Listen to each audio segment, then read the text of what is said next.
Still at TIFF, don't even know why I'm prefacing each video like that, but at this point it's going to continue. I saw Dumb Money this morning. Now, this is a movie that for months, actually, people have been telling me that this movie is not going to be good at all. And that's not from people who just saw the trailer or just kind of predicted that this movie isn't going to be good. This is coming from people who went to the actual test screening for the movie. And I know test screenings aren't everything. We've certainly learned that by now. But then the trailer comes out and it's like a fine trailer to most people.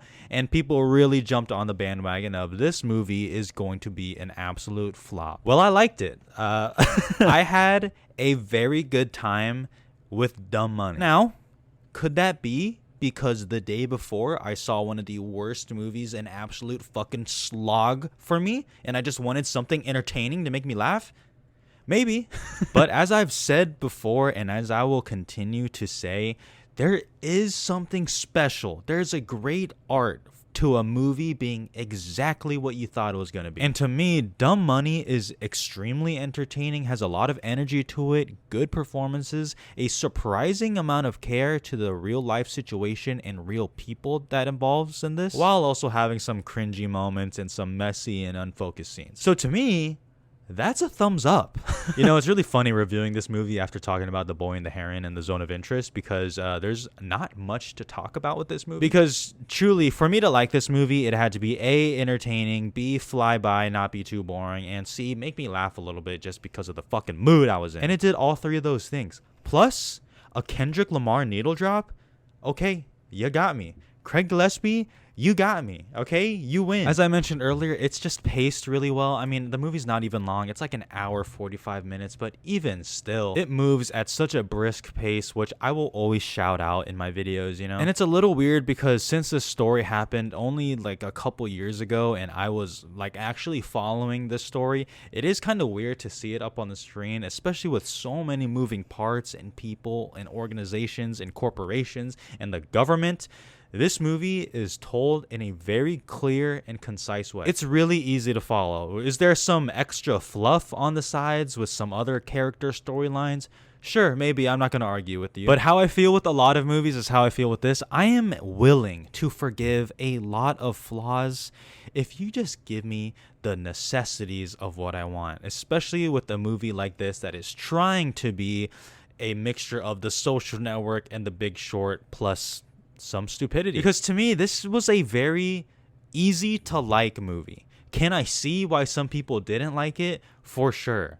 But to me, I just watch it and it's such an easy watch. It's such an easy follow. I feel like I'm talking about this movie like it's a fucking kindergarten, like school kid. Like, oh, you tried. You did the bare minimum. Like, thank you so much. But honestly, that's how I feel. It's a fun time. There's actually a lot of care put into especially Paul Dano's character of Keith Gill. There is a surprising amount of thought and backstory into his character, which I really did not think. I think a lot of people are going to walk into this movie and they had preconceived notions already that this is going to be some completely up the ass movie, like how some people view The Big Short, kind of myself included. And it is almost going to preach at you or almost yell at you about the situation that's happening.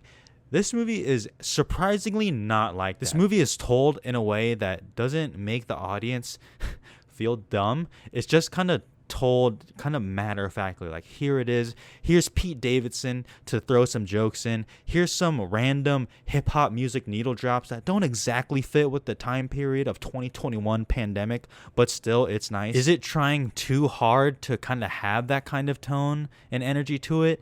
Yeah, probably. But goddammit, I just don't give a shit because the cast is stacked. The performances are good. Paul Dano, my guy, is good yet again. And as someone who has live streamed on YouTube before, it kind of hit a spot. It kind of hit a spot because he's playing a YouTuber. It just doesn't patronize the audience, I guess is what I'm trying to say, in a way that I think some other movies of this subject do. It does kind of capture pretty well what that January 2021 was like for people. Like, personally, I am just kind of done with pandemic related movies if I see people like wearing a mask in it, because it just reminds me of that time and I just feel absolutely shitty.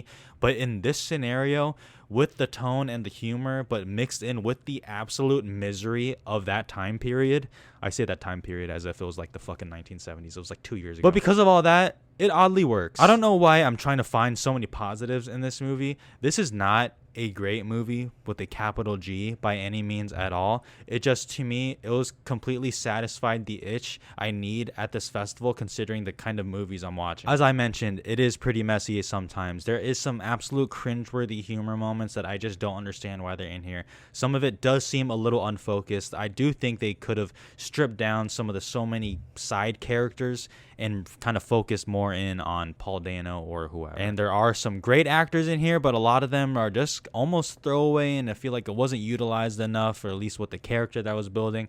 All that stuff, there's problems with the script, it's whatever. But like I said, I can forgive all that as long as you entertain me and give me what I need at that time. And for some reason, Dumb Money did exactly that. This is not a great movie. I think if you think you will not like this movie, you probably won't. But if you go in just expecting a good time at the movies with some good music, a good energy, a movie that actually flies by, I think this movie will get the job done. This review feels so out of place and all over the place, kind of like this movie, I guess, but whatever. I really don't give a shit anymore. I feel like I'm like losing my mind on camera. I haven't slept.